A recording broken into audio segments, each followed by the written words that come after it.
ከምን እንደተረዳሁ ታውቃለህ? ብር ከሌለ ሀገር መግባት እንደሌለ ሁልጊዜ የሰው ገረድ የሰው በታችነት ሆነን እንደምንኖር አሁን ሴትዮ ለራሷ መኖር ሳይሆን እንትን የምትለው የነገ ህይወቷን እያሰበች ሳይሆን የምትሞትበትን ቀን ብቻ ነው የምትቆጣጠረው። ለምን 48 ዓመት ማለት እንግዲህ የኛ እናቶች ያሉበት የእድሜ ክልል ውስጥ ነው እና በጣም አሳዝነኝ ከሚገባው በላይ በቃ ውጪ ውረጂ እኔ አባዛ ቀይሪ ምናምን ሲሏት በዛ መነሳት መቀማጥ ሁሉ እያቃታት ለምን አገር አትገቢም? በቃ ያለሽን ነገር ይዘሽ አገር ግቢ ምናምን ስላት ምንም የለኝም አለች። ወንድሜን አስተማርኩ፣ ወንድሜ ከዳኝ። አግብቶ ደግሞ ቤት የሰራውን ቤት ስራልኝ ብዬ ቤት ስልክለት ብር ስልክለት ለራሱ ኖረው ከዛም በጣም ሲመረኝ አግብቼ ስኖር ባሌ ሌላ ሰው አገባ እና አንድ ብር የለኝም አለች። አንድ ብር ከሚገባው በላይ የምታሳዝነው የፊቷ ቅርጽ ራሱ ፊት አይደለም ተቀይሯል። ፊቷ ማዳት ሙሉ ጥሩባታል። በጣም ነው የምታሳዝነው። ብዙ በባላቸውም በኦንላይን በተለይ በኦንላይን ተዋውቀው የሚያገቡ ልጆች አሁን ላይ የራቁት ቪዲዮ ምናምን ይጠየቃሉ። ከራቁትን ቪዲዮ በላይ ደግሞ ብር ልከው በገዛ ቤታቸው ላይ የሰው ህይወት የሚኖርባቸው ምንም የማያውቃትን አግብተው ይኖራል። እሷ እዚህ አረብ ሀገር እየተንገላታች ብር እየላከች ምናልባት አሁን ከ25 ዓመት በታች ያላችሁ ወይንም እንደዚሁም ከ30 ዓመትን በታች ሊሆን ይችላል። እናም የኔ የማስተላልፈው መልእክት ቢኖረኝ በቃ አላ የአረብ ሀገር ህይወት እንደዚህ በቃ ሁሉንም ነገር የኛን ትተን የሰው ህይወት እንደምንኖር ነው የተረዳሁት እና በዚህ ላይ ምክር ብትሰጠን በጣም ደስ ይለኛል። ምክንያቱም በቃ እሺ ያው እሷ የነገረቻችሁ እሷ የምትሰራበት ቦታ ያየችው ነገር ነው። ስለዚህ የራሷን ህይወት ነው ያየችው እና የነገር መስታወት እንደ መስታወት እዛ ጋር ከተማርሽበት ትምህርት አልበዚያ እንደሷ 48 ዓመት ላይ ስትደርሺ ነው የምትነቂው። ስለዚህ ሁልጊዜ የምላችሁ ሁልጊዜ የምንለው እዚህ ቤት የምናወራው ቅድሚያ ለራሳችሁ ተለወጡ፣ ገንዘብ ያዙ፣ ይመርባችሁ፣ ልበሱ፣ ዘንጡ፣ ጥሩ ልበሱ፣ ጥሩን ተመገቡ፣ ጥሩን ያዙ፣ ተዝናኑ፣ እዩት፣ ህይወትን ተለወጡ። እናንተ መጀመሪያ ገንዘብ እያላካችሁ የሆነ ነገር ለሰው መስራት እንደ ሻማ መቅለጥ ሻማና የእናንተ ህይወት አይገናኝም። እንደ ትምህርት እንደ ምሳሌ ትወስዱ ትችላላችሁ እንጂ እንደ ሻማ መቅለጥ ማንም ስለቀለጥሽለት አያመሰግንሽ ወይም ክሬዲት አይሰጥሽም። ስትሞች ረስቶች ነው የሚኖሩት። እዚህ ምድር ላይ ለእናንተ ያላችሁት እናንተ ናችሁ። አለቀ። ስለዚህ አሁን የምትወስኑት ውሳኔ ሰውን ቅር ይለዋል። ቅር እያለው ቅራሪ የጠጣበት ለማንም ስሜት እናንተ ራሳችሁ የምትገብሩበት ምንም ምክንያት የለም። ስለዚህ ስትኖሩ ገንዘባችሁን ያዙ፣ ተለወጡ። መጀመሪያ ራሳችሁን ከቀየራችሁ በኋላ ለሰው እንኳን ለቤተሰብ ገይስ ለጎረቤት መትረፍ ትችላላችሁ፣ ራሳችሁን ቅድሚያ ከለወጣችሁ። ስለዚህ ወንድሜ እንዲያደርግ ለእህቴ ምናምን ችግር አላችኋል፣ ስሩ ተለወጡ በሉ። እናንተ የተለያችኋል። ከሀገር ውጭ የምትወጡ እዚህም ስራ ነው፣ ሀገር ቤትም ያለው ሰው ስራ ነው። ልዩነት የለው። በድርሃም ስለተከፈለሽ እዛ ሀገር ያለው ሰው በኢትዮጵያ ብር ስለተከፈለው ልዩነት የለው። ስራ ነው። አንቺ ከውጭ ስለምትኖሪ ብቻ ከዛፍ ላይ ገንዘብ የምትቀነጥሽ የሚመስላችሁ ሰዎች አሉ። ስራ፣ አንተም ስራ፣ እኔም ልስራ። ተለወጥ። ከታመመ ታግዣለሽ ሰው። ከዛ ውጭ ይሄን አሉ። እሺ፣ እናመሰግናለን እህቴ። እሺ፣ በጣም አመሰግናለሁ ስለዳምጣችሁኝ።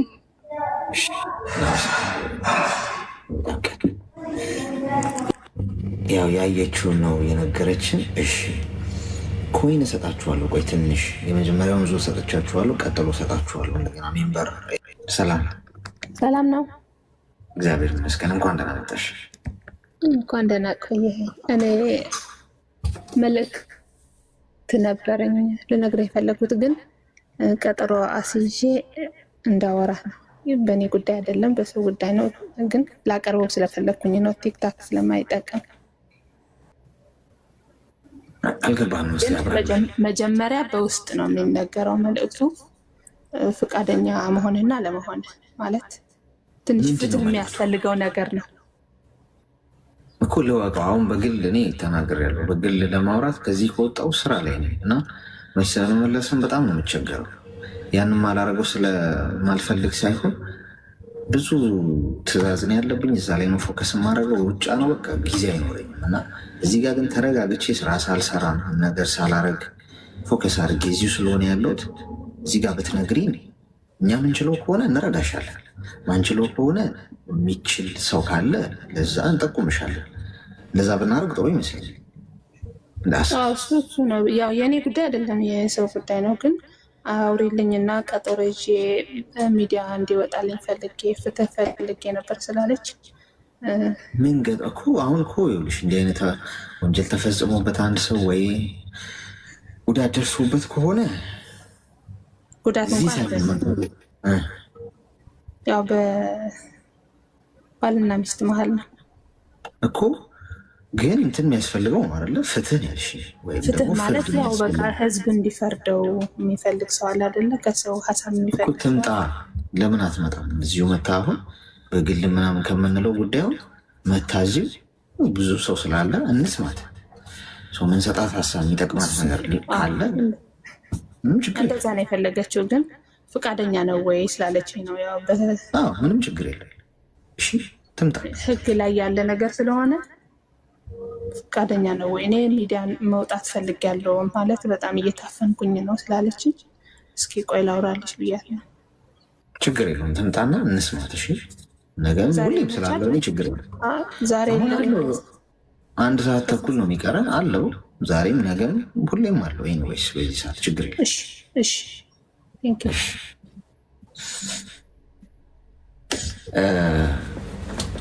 እንደ ሀሳብ ያው እንግዲህ ሀሳብ ፈልጋ ከሆነ ምንም ችግር የለም አለን። የምንችለውን ሁሉ ሀሳብ እንሰጣለን። ግን አሁን ይሄ ፍርድ የሚያስፈልገው አሁን አንድ ሰው ወንጀል ከተሰራበት ጥፋት ከተሰራበት ቀጥታ መሄድ ያለበት ወደ ህግ። ቲክቶክ ላይ አይደለም ጋይስ። ቲክቶክ ላይ አዋራ ነው የምታስጨሱት። እኔ ልምከራችሁ፣ ግድ የላችሁ። መጥፎ ምክር አልመክራችሁም። ዞሮ ዞሮ አዋራ ነው የምታስጨሱት። አዋራ ማለት በቃ ኮመንት ላይ ምናምን ሰው ይሰጣል ምናምን ይልሃል፣ ጂዊት ምናምን ኮፒ ሊንክ ምናምን ይደረጋል። ተረሳለህ። እመኑ። እስከዛሬ ቲክቶክ ላይ መጥቶ ወይም ወጥቶ ፍርድ ያገኘ ነገር አይታችሁ ታውቃላችሁ? የሆነ ሰሞን እኮ መነጋገር እኮ ነው የሚሆነው። ቅልጥ ይላል፣ አዋራው ይጨሳል፣ ጉዳዩ ሁሉም ሰው ይቀባበለዋል። ከዛ ሌላ ጉዳይ ደግሞ ሲመጣ ይሄ ይረሳናል። ሌላ ደግሞ ሰው አንተ ልታገኝ የምትችለው ኮመንትና ላይክን ብቻ አቅፈ ትቀመጣለህ። ቀጥታ ግን ወደ ፖሊስ ብትሄድ፣ ህግ ጋር ብትሄድ፣ የምትኖርበት ሀገር ላይ ፖሊስ ስራው ያ የደረሰብን ነገር ተከታትሎ ፍርድ ማሰጠት ነው። ትክክለኛው ነገር እዛ ታገኘዋለህ። ከዛ ውጭ የሆነ ሰሞን ውዥንብር ነው የምትፈጥረው። ያ ደግሞ ለአንተ እንደውም ነገ ይሰብራችኋል። አጭብጭባችሁ የምትቀሩት እንደ ሀሳብ ነው። አሁን እሷ ስለፈጠረ በጣም ቆይተዋል። ግን ደግሞ በህይወቴ ውስጥ ዛሬ ላይ እንድቆጭ ያደረገኝ ነገር በጣም ብዙ ነገሮች አሉ እና ወደ ጉዳይ ስለገባው ይቅርታ። ሰላም ነክ እንዴት ነክ ብያለሁ መሰለኝ ስራ ላይ ስለሆንኩኝ ነው። እና እኔ ታውቃለህ ብዙ ቻሌንጆች ውስጥ አልፌያለሁ። በጣም ብዙ ማለት እንዲህ ብዬ ሚዲያ ላይ እንዳልከው ስታወራ ስም ብቻ ነው የሚሰጥክ። ማለቴ እሷ እንዲህ አልፋለች ነው የሚሉ እንጂ የአንተን ህመም ሊረዱህ አይችሉም። በዛ ጫማ ውስጥ ራሱን አያይም አንዳንድ ግለሰቦች ማለት ነው። እና ምልክ የፈለግኩት እኔ እናቴን ያጣኋት የ6 ዓመት ልጅ እያለሁ ነው። ኦልሞስት አላቃትም ማለት እችላለሁ።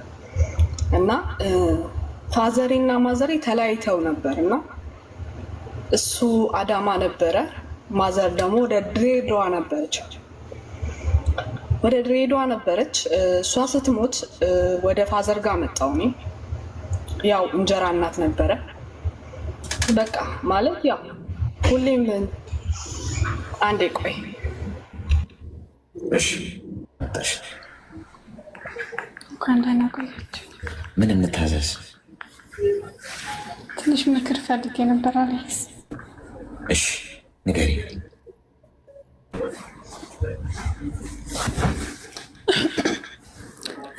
እኔ በጣም ወዶ ልጅ ነበረኝ። እሱ ይወደኛል፣ እኔም እወደዋለሁ። ግን በቤተሰብ ምክንያት ልንገናኝ አልቻልንም እና እንዴት ነበር የተዋወቃችሁት? እና የሀገሬ ልጅ ነው፣ አንድ ሀገር ነው እኮ። አንድ ሀገር ማ ትውውቁ ጦሱ የጦሱ በፊት ተማሪ እንደነበርን ነው። እሺ ተማሪ እንደነበር 4 ዓመት 5 ዓመት አንድ ላይ ቆይተናል በፍቅር። ከዛ በመሀል ላይ ልንጋባ ወስነን ቤተሰብ ስናስጠይቅ አይቻልም አሉ። ከዛ እሱ ቤተሰቦችሽን ወይ ምራጭ ወይ እኔ ምራጭ ሲለኝ በቃ እኔ ማለት ትቼው ወደ ውጭ መጣሁኝ ማለት ነው። ወደ ውጭ ስመጣ በቃ እንጋባ ሲለኝ አባቴን እሺ አስጠይቅልኝ ስለው አባቴ ደግሞ በሞት ልጅን አልሰጥም አለ። በመጨረሻ ላይ ያኔ እኔ እና እሱ ተጋጨን። ከዛ ስራ መስራት የምፈልግ ከሆነ በቃ እኔ ብር አስገባልሃለሁ አንተም እየሰራ እኔም ለስራና ስገባ እንገናኛለን አልኩት። በቃ እንዳልኩት አመንጫንሽ ነሽ። እኔ ነኝ ማለት እሱን ማጣት ስለማልፈልግ ማለት ነው። በመሀል መለያየት ቤተሰቦችን ማጣት አልፈልግም፣ እሱንም ማጣት አልፈልግም ማለት እሱም ስራውን እየሰራ ይጠብቀኛል፣ እኔም እገባለሁ ስለማምነው ማለት ነው። እሺ ከዛ በመሀል ላይ ኔትወርክ የለም ነበረ፣ ክፍለ ሀገር ኔትወርክ የለም ነበር። ብር ላስገባለት አካውንት ልኮልኝ ከዛ ስልኩ ስደውለት አይሰራም። ከዛ አክስቴ ነበረች ለሰዎች ብር ላስገባ ብዬ ስለተናገርኩኝ ለአክስቴ ላኩላ ብሩን እሱ እንድታስተላልፍልኝ ማለት ነው። በእሱ ብልክለት ወይም ላይ ደርሶ ይችላል ወይም እንትን ብዬ ኔትወርክ ጦርነት ስለነበር ተዘግቶ ነበር። ከዛ አክስቴን ለሆነ ጓደኛ ቤት ልገዛ ነበር አበድሪ ብያት አበድሪ ብላኝ አበደርኳት። ላበድራት ይህን ብር አስገቢልኝ እናም ብዬ እንደዚህ ሻውጀ ለሱ እንድታስገባልኝ ማለት ነው። ከዛ አክስቴ እንትን እንዳለች ስሙን ስታየው አወቀችውና አላስገባም አለች ብሩን ማለት ነው። በሰዓቱ 150 ሺህ ነው። አላስገባም ስትለኝ በቃ ብለም በእጅ ላይም ብር የለኝም። ምክንያቱም ወደ አባቴ ነው ብር ማስተላልፈው። እኔ ብር ሳስገባ እጅ ላይ ያለኝ ብር ከዚያ ያንን ብር አስገባለት፣ እሷም አላስገባም ማለች። በዛ ግጭት ተፈጠረ። በቃ ምርጫሽን ወይ ቤተሰቦችሽ ምረጫልኝ ወይ እኔ ምረጫልኝ። ቤተሰቦችን መረጥኩኝ። በቃ እሱ አመት ምናምን ቆይቶ አገባ። ተጣላን፣ አገባ። ከዛ እኔም ብቻዬን 1 አመት ቆይቼ አገባሁኝ። እኔም ያኔ ታውቀን በቲክቶክ ላይ ታውቀን አገባሁኝ እኔም ማለት ነው። በቲክቶክ እና ለዚህ በእንትን ላይ በቲክቶክ ደግሞ እንዲተዋወቅሽ በሜሴንጀር ታውቀን ማለት ነው። በኦንላይን በምን በኦንላይን ታውቀን በሜሴንጀር ፌስቡክ ላይ አይዋ። አሁን በፊት ልጁን አሁን ያለው ልጅ አልበደለኝም፣ ምንም አላለኝም። ግን በጣም ጥሩ ልጅ ነው። በቃ እውነተኛ ሰው ነው። በጣም በእምነቱም በሁሉ ጠንካራ ነው። አልበደለኝም። ግን ለቤተሰቦች አሳውቄ ኒካ ሄዛውን የተሳሰሩት ሂዱ አሳስሯል።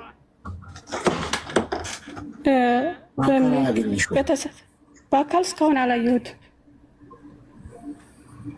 እሺ በመጨረሻ መጀመሪያ ላይ ደህና ነበርኩ ልጁ ጋር። አሁን ደግሞ ይሄኛው ልጅ ጋር እኔ ነኝ የተውኩት። በቃ ምንም ያለ አይደለ የባህላዊ ህይወቴን እያስታወስኩ እስካሁን ድረስ እንታይ ከኋላኛው ጋር እንትን አላልኩ። የሆነ ሰዓት ስተኛ ትዝ ይለኛል። የቱ ነው ትዝ የሚልሽ?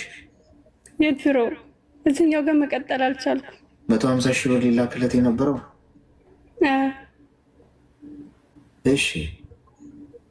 እና እና ምን ትመክረኛለህ? ማለት እዚህኛው ጋር ይሄኛው ይወደኛል፣ ግን እዚህኛው ጋር መቀጠል አልቻልኩም። እኔ በፊት ደህና ነበርኩ፣ አሁን ደግሞ በጣም አስጠላኝ። ሱቅ ከፈትሽለት ለዚህኛው? ለኋለኛው አልከፈትኩለት። ማክስቴ ብሩን አላስገባችለት በዛ በብሩ ምክንያት ነው። አሁን ይሄኛው ይሄ የፌስቡክ እሱ ሳውዲ ነው ያለው፣ እዛው ነው ያለው። እኔም ሳውዲ ነኝ፣ እሱም ሳውዲ ነው እኮ። ምን አረግሽለት? ሱቅ ከፈትሽለት? ሞባይል ገዛሽለት? ምንድን ነው? ምንም ነገር አትገናኙም? በአካል እንገናኝ ይለኛል፣ ግን እኔ መገናኘት አልፈልግም። ማለት ምንም መስሎ አይታየኝም። ለምን አገባሽው ታዲያ? በቃ በሱ ንዴት እኔም እሱን ላናድድ ነበር ያገባሁት። ማለት ተቻኩልኝ። ቤተሰቦችሽ ያውቁታል በደንብ? እንዴት አባትሽ ፈቀዱ? ያኛውን አልፈቅድም ብለው ነበር ብዬ ነው። ይሄኛውን ማለት አክስቴ ጋር አስተዋወቅኳቸው ምናምን። በቃ የስራ ሰው ነው በቃ አይደለ። ይሄኛው በጣም ጎበዝ ልጅ ነው።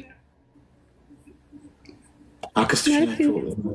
አክስትሽ ሄደው ቤተሰብና ቤተሰብ ተዋወቁ ሄደው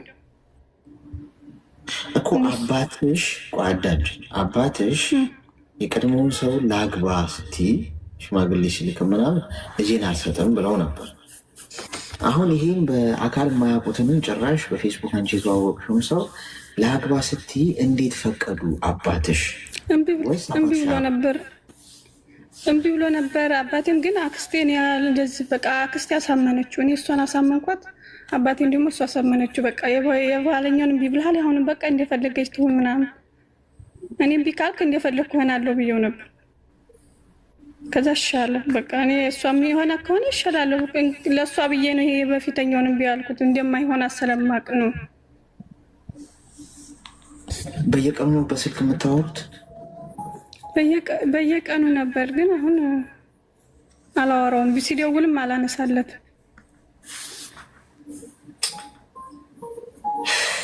እድሜሽ ምን ያህል ነው? 24 ሲሚው ታርሽ። አሁን እኮ ወረርሽኙ ባህሉን እየቀየረ መጣ። ወንድ ሁላ ጡረተኛ ሆነ። ሰርቶ መለወጥ ቀርቶ በራስ ማግኘት ቀርቶ ገንዘብ ለማግኘት ሚስት ማግባት የሚል ፕላን ምን አይነት ክፍትን የገባበት ወንዶቹ ጋር በእውነት ማለት እኔ አሁን እንደ ጻድቅ ሆኜ ምናምን አለም እያወራኋቸው ያሉት፣ ግን አይገርምም? እንዲቆጭ ብላችሁ ስታስቡት ወንዶችም እዚህ ውስጥ ሆናችሁ ትዝብት ነው የምላችሁ። ማለት እንደ ወንድ ፊል ስታደርገው በጣም እኮ በጣም ነው የሚያሸማቅቀው በእውነት። ወንድ ልጅ ሲንግል ሆኖ የራሱን ህይወት ራሱ ማቃናት አለበት። ኢቭን የቤተሰብ ድጋፍ ሳይኖረው ቤተሰቡ ለምን ሀብታም ለምን አይሆንም? የራሱን ነገር ሰርቶ መያዝ አለበት። የሚኮራው ያኔ፣ አባወራ የሚባለው ያኔ፣ የሚከበረው በሚያገባት ሴት በክብር በቃ የምታከብረው የሚነግሰው የቤት ራስ የሚሆነው። ከዛ ውጭ በጣም ሆኖ የሚያሸማቅቀው በእውነት ሴት ልጅ አግብታት ገንዘብ ልካለህ ሱቅ ልክፈትለት ምናምን። አንዳንድ ሴቶች ጋር ደግሞ ምን አይነት ልክፍት እንደገባ ባይገባኝም እኔ በግድ ካላረኩልህ፣ አሁን አንዳንድ ጊዜ ሴቶቹ ይመስሉኛል እንደውም አስቸጋሪዎቹ ጉሮሮቸውን ይዛችሁ ካላክንልህ የምትሏቸውን ይመስለኛል። አሁን ያንቺ ምን ጉድ ነሽ እንዳላጣው በሚል 150 ሺህ ብር ልከሽ ላክስትሽን ላኪለት ስራ ይስራ። አንቺ ገንዘብ ልከሽለት ሰርቶ ሊለወጥበት። አባቱ አንድ የሀብታም ልጅ የሆነ ወንድ አባቱ ሱቅ ከፍቶለት ሊለወጥበት ነው። የሰው ልጅ ራሱ አፈር ከድሜ ግጦ የሰራውን ነገር ነው ዋጋ የሚሰጥ። ገብቶሽ? ስለዚህ ለወንድ ልጅ ገንዘብ ሰጥታችሁት ፍቅሩን አታገኙ፣ አባወራነቱን አታገኙ፣ ባልነቱን አታገኙ። እናቱ ነው የምትመስል። ትናንት ገብታ የነገረችን ልጅ ሰምታችኋል። ገንዘብ ስትሰጠው ስትንከባከበው እናቱ መሰለችው እና እንደ እናቴ ይሆኝልኛል ሚስት ፍለጋ ሄደ ማለት ነው። ስህተትሽ ምንድን ነው? በ24 ዓመቶች ውስጥ አሁን ትምህርት ከተማርሽ ለወንድ ልጅ አንቺ ሊመራሽ ነው የሚገባው። መሪ ነህ፣ የቤቱ ራስ ነህ ከተባለ በቃ ፈጣሪ የሰጠው ድርሻ ያ ነው። መሪ ያልሆነ ባል አታግቢ። ከአንቺ የሚጠብቅ እጅና እግሩን አጣጥፎ ከቤተሰቡ የሚጠብቅ ወንድ አይጠቅምሽም። አሳልፎ ነው የሚሸጥሽ ነገር። ትምህርት አንድ ይሄ ነው። ትምህርት ሁለት፣ በእልህ ቤት አይገነባም። በእልህ ቤትሽን አታቃጥይ። ሰዎች ጠሏችሁ፣ ገፏችሁ፣ በደሏችሁ፣ እልህ ውስጥ አትግቡ። የሆነ ሰውን ለማናደድ መኪና መግዛት፣ የሆነ ሰውን ለማናደድ ልብስ መቀየር፣ የሆነ ሰውን ለማናደድ ጫማ መቀየር፣ የሆነ ሰውን ለማናደድ ስራ መቀየር፣ በምንም አይነት ሁኔታ ውስጥ ለሰዎች እልህ ብላችሁ የምታደርጉት ነገር ገደል ነው የሚከታችሁ። የምትፈልጉ ለሰዎች እልህ ብላችሁ የምታደርጉት ነገር ገደል ነው የሚከታችሁ። የምትፈልጉ የሆነ ልጅ ጋር ደወልኩና ምንም አልቸገረኝም ነበር ማለት ነው። በጣም ቸግሮኛል፣ እስቲ የሆነ ብር ካለ ምናምን ስለው የራሱን ስልክ ሸጦ ማለት ነው። ሸጦ ምናምን ስንት ብር ነው የምትፈልገው አለኝና እኔ ደግሞ ሼም ይዞኝ አይ አግኝቼዋለሁ ምናምን አመሰግናለሁ አልኩት። እና ያ ልጅ አሁን እኔ ድጋሚ ስልኩን መግዛት አለብኝ ወይስ ምን ላድርግ? ጨነቀኝ ማለት ማርያምን። ልጁን ስልኩን ሸጠ የራሱን። እኔ በፊት ኤክሴ ነበረ ምናምን። እሺ ከዛ እሱ በቃ በጣም ተጨነቀ ምናምን። እኔማ ሊታዝበው ነበረ። ከዛ ስልኩን አዲስ ነበርና ሽጦ ምናምን ስንት ብር ነው የሚያስፈልግሽ አካውንት ላኪ ምናምን አለኝ። ከዛ እኔ ደግሞ መልሼ አይ በቃ አግኝቻለሁ አመሰግናለሁ ስል በጣም አለቀሰ። እኔ አንቺ እውነት መስሎኝ እኮ ስልክን ሽጬው ምናምን በጣም ወዶ ስልክ ነው ምናምን አለኝና እኔ ሼም ያዘኝ። እሺ ምን ላደርግ ነው? ያውን ኤክስሽ ነው ነበረ? አዎ ነበረ ማለት አሁን ቀጠላችሁ ድጋሚ? ኤክሱ በጣም ነበረ የምወደው በፊት እና ሁሉ ጊዜ ያለቅሳል። እኔ ማለቅስ አይመችኝም። የሆነ ስልክ ካላነሱ ያለቅሳል። ዝም ብሎ ያለቅሰ ቪዲዮ ይሰራል ምናምን ፎቶ እንዳጥፎ ያለቅሳል። አሁን የሚያለቅስ እንዳልወድም ከዛ አስጠላኝና ተውኩት። በዛ ነው የተጣላችሁት? የተለያያችሁት? አልተጣልንም። እኔ በጭራሽ እሱ ማቆ ስልክ ስቼ ሌላ ስልክ ገዞኝና እሱን አውርቼ ስፈልግ ነው በፌክ አካውንት ገብቻ ያለው እሱ ምን እንደሚያደርግ። ከዛ ውጪ በቃ ተውኩት። ምንድን ነው የሚያስለቅስ? በቃ አንቺ ስልክ ካላነሳሽ ይጨንቀኛል፣ በቃ ማታ አልተኛም፣ ምሳ አልበላሁም ምናምን በቃ የማወራው ነገር ያስቀኛል።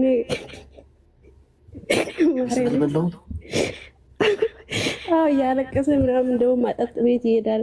መጠጥ እየጠጣ ቪዲዮ ቀርጻ ምናምን ከዛ ይልክልኛል ማለት ነው። ብዙ ነገር በቃ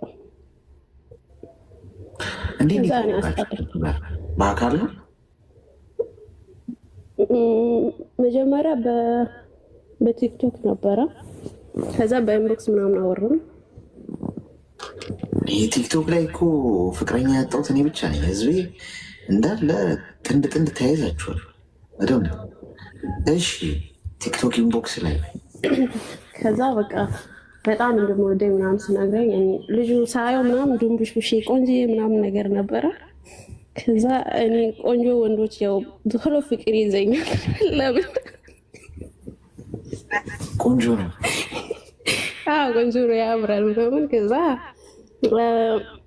እኔም አንዳንዴ ልብስ ስተኩስ ምናምን ያው ፈታ ያልኩ ነው የምተኩሰው ማለት ያስቃል ምናምን፣ ወሬው ያስቃል ምናምን ይመቸኛል። ከዛ ብዙ ሰዓት ያወራ ምናምን እሱ ፍቅር ይዞት ይሆን ምናምን።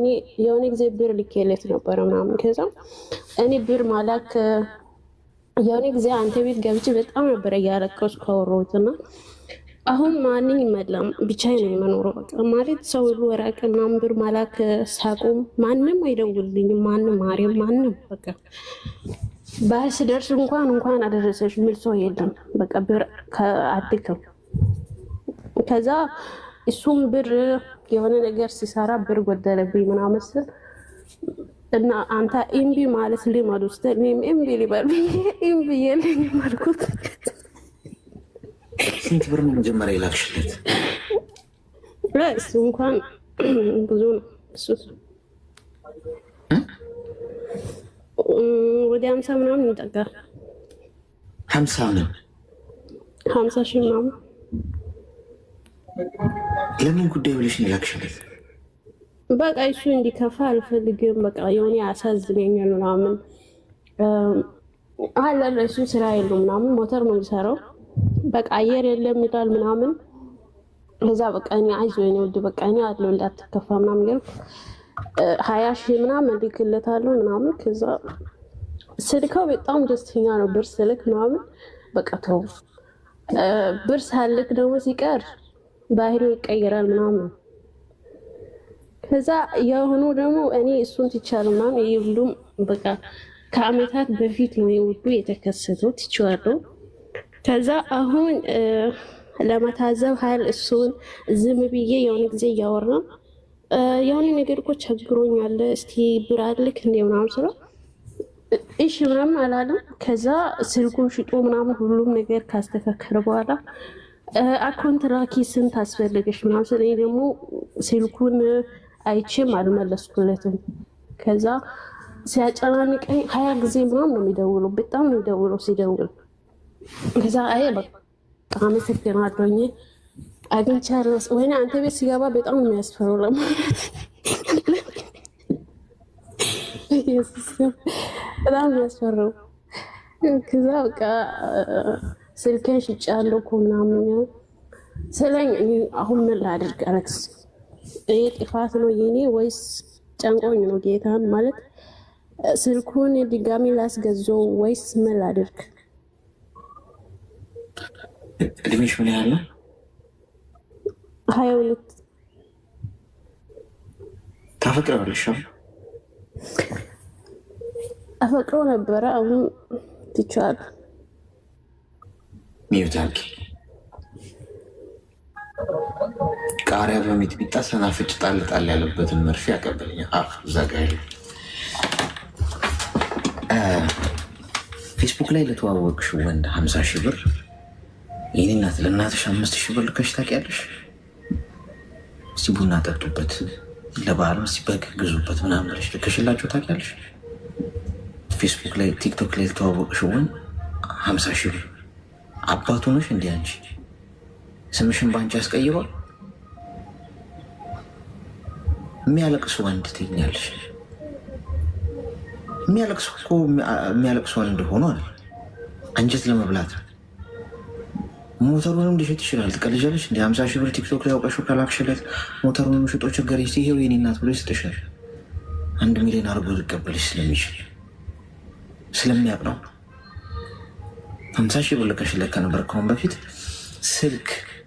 ስልኩን የሸጠው መስዋዕትነት ሊከፍልሻል። የኔ እናት የት ያውቅሻል? ወንድ ልጅ ማቃተን ሴት አያፈቅርም አናፈቅርም ብዬ ተናግሬ በቃ አናፈቅርም። እውነቱን ነው የምነግራችሁ። ይኸው እግዚአብሔር ምስክሬ ነው ይላችሁ። በግምትም አይደለም ወይም ሙቀትም ልለቅባችሁ አለም እግዚአብሔር ምስክሬ ብዬ አልዋሻችሁ። ማያውቀውን ወንድ ያላያትን ያልቀረባትን ያላወቃትን ሴት አያፈቅርም። እንደሚያፈቅር ግን ያስመስላል።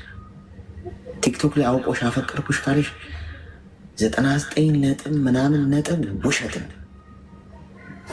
ይህን ያህል የስሜን ያህል እርግጠኛ ሆኜ ልነግርሽ ይችላል። አያፈቅርሽ። የት አውቆሽ ነው የሚያፈቅርሽ? ወንድ ልጅ በአንቺ ፍቅር ለመውደቅ ጊዜ ወስድበታል። የሚያገባትን ሴት ለመምረጥ መስዋዕትነት የሚከፍልላትን ሴት ለመምረጥ ስነ ልቦናዋን አውቆ ማንነቱ ስብዕናዋ ማርኮት በውበቷ መዝኗታል። በቁንጅናዋ በፀጉሯ በአቋሟ ምናምንማ እሺ ወንድ እኮ ማርኪብሽ ተማርኪብሽ ልሞትልሽ ምናምን እያለ እኮ ይጽፍልሻል። አፍቅሮሽ አይደለም። ፍቅር በጣም የተከበረ ጉዳይ ነው። ስለ እውነተኛ ፍቅር ካወራን መስዋዕትነት የሚከፈልበት ጉዳይ ነው። ወንድ ልጅ ደግሞ ካፈቀረ ራሱን አሳልፎ እስኪሰጥሽ ድረስ ሊያፈቅርሽ ይችላል። ልብ በይ፣ ካፈቀረ ነው ያልኩሽ። እውነተኛ ፍቅር ከያዘው በሴት ልጅ ፍቅር ያበዱ ወንዶች አጋጥሟቸው አያውቁም? ለሴት ሲሉ ስንት በረሃ አቋርጠው። አሁን አበበ ተካን ታውቁታላችኋል። ለዘፋኙ ፍቅረኛውን ለማግኘት በበረሃ በባህር ምናምን ሄዷል። እሱን ታሪክ ታውቃላችኋል። በጣም ስለሚያፈቅራት እሷን ለማግኘት አሜሪካ ነው የምትኖረው እሱ። ይህን ታሪክ ታውቁታላችሁ። ወንድ ልጅ ሲያፈቅር ነው ያልኩሽ። እውነተኛ ፍቅር ከተለከፈ ከሴት ልጅ ቤተሰቡን ይተዋል፣ ሀገሩን ይተዋል፣ ራሱን ይተዋል፣ ይጎሳቆላል፣ ሁሉ ነገሩን ሊተው ይችላል። ግን እንዲህ አይነት ወንዶች ይሄ ፍቅር አይገባቸው፣ አስመሳዮች ናቸው። ቲክቶክ ላይ አውቆሽ አፈቀርኩሽ ሚልሽ የት አውቆሽ ምኑ ገብቶት? ፍቅርን አቅላላችሁ ስለምታዩት ነው። አፈቀርኩሽ በ10 ቀን አፈቀርኩሽ ይልሻል፣ በ1 ወር አፈቀርኩሽ ይልሻል፣ ተመቸሽኝ ይልሻል። ከዛ ተፈቅረሽ ልብሽ ውልቅ ያለ ይመስልሽ። ስለዚህ አናፈቅርም ወንዶች። ስለዚህ አፈቀርኳችሁ የሚሏችሁ ወንዶች 100% እኔ ይኸው የእውነት ጫማ ውስጥ ሆኜ የምነግራችሁ ውሸት ነው፣ ፌክ ነው የእናንተን ልብ ለማግኘት። ስለዚህ 50 ሺህ ብር ላክሽለት ሰው ቸገረኝ ብር አበድረኝ ስትዩ ስልኩን ሸጠ። እንደውም በጣም እንትን ብሎ ቤቱንም አለመሸጡ እጥፍ አድርጎ ስለሚቀበልሽ ማለት ነው። ስለዚህ የኔ እናት አርፈሽ ተቀመጭ። ጭራሽ ስልኩን ልግዛለት ትይኛለሽ። ድራማ እየሰራብሽ እኮ የሚያለቅሰው ምናምን በቃ እሱ አፍቅሮሽ ለአንቺ ሲል ሄዶ መጠጥ እየጠጣ ነው። እንደዚህ እንዳትሸወጂ። ለሚሊዮን ሴቶች እንደዛ አድርጎታል። ተመሳሳይ ነገር ማንንም አትመኝ። ድራማ ጭንብል ነው። ስለዚህ አርፈሽ ስራሽን ስሪ። ከቻልሽ ስልክሽን ቀይር። ከኤክስሽ ጋርስ ምን ወደኋላ ተመልሰሽ አስወራሽ? ኤክስ ነው በቃ ተለያይተሻል። በቃ አለቀ። ራሽን አክብሪ የኔ እናት። እድሜሽ 24 ነው። ብዙ ነገር ከፊትሽ ይጠብቅሻል። ቁም ነገር ላይ አተኩሪ። ስራ፣ ህይወት፣ እውቀት፣ ትዳርና ወንድ ልጅ በህይወትሽ ውስጥ መቶ ቤተሰብ የመስረት እቅድ ካለሽ ለእግዚአብሔር ስጪው አሳልፈሽ። ጥሩ ሰው ማግኘት በጣም ከባድ ነው በዚህ ጊዜ። በዚህ ዘመን ጥሩ ልብ ያለው ወንድ ማግኘት፣ እግዚአብሔርን የሚፈራ ለሚስቱ ጥላ ከለላ የሚሆን መከታ የሚሆን ቁጭ ብሎ ሚስቱን የማያማ ከሚስቱ ጥቅማጥቅም ከሴት ልጅ ጥቅማጥቅም የማይፈልግ እውነተኛ ንጹሕ ልቡን አሳልፎች ሊሰጥ ከአንቺ ጋር ትዳር፣ ልጆች ማፍራት፣ ህይወት፣ እውነት ሳይጎዳሽ ሳያስመስል ጭንብል ሳያደርግ ምንም ክፋት ውስጡ ሳይኖር ያለን ወንድ ማግኘት እመኝ በጣም በጣም በጣም በጣም በጣም ከባድ ነው። ምድር ውስጥ ውቅያኖስ ውስጥ ገብተሽ መርፌ ፈልጎ የማግኘት ያህል በጣም ከባድ ነው። ይህንን በራስሽ አትቦጩ። ቲክቶክ ላይ አታገኘውም፣ ፌስቡክ ላይ አታገኘውም፣ ብዙ አንድ ስላወራሽ አታገኘውም። እግዚአብሔር ጋር ስለተጠጋሽ ብቻ ነው የምታገኘው። እሱ ሲፈቅድ ብቻ ትክክለኛውን ሰው ይሰጥሻል። እሱ ደግሞ ጊዜ ይፈልጋል። ትክክለኛ ነገር፣ ጥሩ ነገር ጊዜ ይፈልጋል። ታገሽ። በነ ቶሎ ቶሎ ቤትና በነ ሩጫ አይሆንም። ተግባባ? ካስነጠሰሽም ይቅርታ። ያው ሰናፍጭ ጣል ያለበትን ስላለ ግልጽ ነው ሳለክስ እና ከሰው ሁሉ እርቄ አሁን እኔ ብቻኝነት በጣም አንዳንዴ ይከፈኛል። ደግሞ ሰው ከሴት ጓደኛም ከሁሉም እርቄ ያለ ነው። ምን እንደሚሻለኝ አላውቅም። አንዳንዴ በጣም ይጨንቀኛል። ትፈሪያለሽ? አይ በፊት አልፈራም። አሁንማ እየለመድኩ ነው። ሰው ሁሉ በቃ ጥቅም ነው የምፈልገው እና ከሰው ሁሉ ብቻሽን መሆን በጣም ጥሩ ነገር፣ አያስከፋም። እንደውም ብቻቸውን የሆኑ ሰዎች ስማርት ናቸው። እሺ ብቻቸውን የሚጓዙ ሰዎች እኔ ልንገርሽ፣ በዚህ ጊዜ ብቻውን የሚጓዝ ሰው ማግኘት በጣም ቀላል ነገር አለ። ብቻሽን መሆንሽ ከሌላው የተለየ ያደረግሽ ወከባ አለመፍጠር። እኔ ምሳሌ ብጠይቂ ብቻዬን መሆን ፈልጌ ነው መሆን። ወከባ አሉት ድራማ አይመች። ይሄ ጀማ ሰብሰብ ብሎ ጓደኛ አብዝቶ ተቀጣጥሮ እንዲህ ስራ ላይ። ከዛ ውጭ ጸሎት ማድረግ ካለብኝ ከፈጣሪ ጋር በራሴ መንገድ ይገናኛለሁ። ብዙ እቅዶች አሉ። እንኳን እንደዚህ በሰው መከበብና አዋራ ማስጨስ ጊዜ መኖር ቀርቶ እቅዶችን ለመስራት ራሱ 24 አወር በጣም ትንሽ ሆነብኛል። ስራ ላይ ከሆንሽ፣ ለውጥ ላይ ከሆንሽ፣ ግብ ካለሽ የኔነት ብቸኝነትሽ ትዝ አይልሽ። እንደውም ሰው የማግኛ ሰዓት ራሱ የለሽም። ከሰው ጋር የማውሪያ ሰዓት ራሱ ቶሎ መሽቶ ነው የሚነገር። እያንዳንዱ ቀንሽ ውስጥ ሰዓት መደበሽ፣ በዚህ ሰዓት ይህን እሰራለሁ፣ በዚህ ሰዓት ይህን እሰራለሁ፣ በቀን ይህን ከሰራው በሳምንት ይህን እናሳካለሁ፣ በሳምንት ይህን ከሰራው በወር ይህን እናሳካለሁ። የዓመት የ5 ዓመት እቅድ ይኑርሽ። ሰው ዝም ብሎ መኖር የለበትም። ይኔናል እንደ እንስሳ እንኖር። ጭንቅላት የሰጠን ፈጣሪ ከእንስሳ የሚለየን ወይም ፈጣሪ ሲፈጥረን ከእንስሳ እንድንለይ አድርጎ የፈጠረን ህልም ስላለን፣ ግብ ስላለን። እንስሳት ግብ የላቸው፣ ህልም የላቸው። የዛሬን ነው የሚኖሩት። ግብ ካለሽ በየቀኑ ለዛ መሰሪ ከሆነ ብቸኝነትሽ ትዝ ራሱ አይልሽም። እመኝ። አመሰግናለሁ። በቃ አሁን ብሎክ ላደርጓ ስልኩን አልግዛው አርጊ ብሎክ አድርገሽ ሌላ ስራሽ ላይ ተኩልሽ ቃቃጫዋታ። እሺ ወንድሜ አመሰግናለሁ። ፈጣሪ ይጠብቀን። ስልኩን ሲሸጠው ነው ነግሮሻል? ገዢው አውርቶሻል? ስንት እንደሸጠው? ቆዳሽን ሊገፍልሽ ስልኬን ሸጥኩት ብሎ ስላለቀሰ አመንሹ። እንደዚህ አይነት ወንዶች ግን ታድለው ምታደል እኮ ነው ወገን። የተናገራችሁት ሁሉ የምትታመኑ ከሆነ አሁን ስልኬን ሸጥኩ ስላለ አመነችው። አይገርም? ይህነት እንኳን ለአንቺ ስል ስልኩን ሊሸጥ ቀርቶ ማለት ነው። ቁርሱን አይዘልም እያልኩሽ ነው። ቀለኛ ነሽ። ቲክቶክ ላይ ያወቅሽ ወንድ ለአንቺ ሲቸገረኝ ስትይው ስልኩን ሊሸጠልሽ። እንዴት ያለ የማናውቀው ዘመን ላይ እኛ የማናውቀው ዘመን ላይ ነው የምትኖሪው። በአንዴ እንዴት ነው አንቺ 2026 ላይ ነው አይደል አሁን ያለ ነው። በአንዴ 2050 ላይ ገባሽ። እንዲያው በዛ ዘመን ምን አይነት ሰዎች እንደሚኖሩ አናውቅም። ይታወቃል። ሄሎ ሄሎ፣ ይሰማል? ከአሁን ከአሁን ታወራለሽ ብዬ እኮ ተሳቀቅኩ።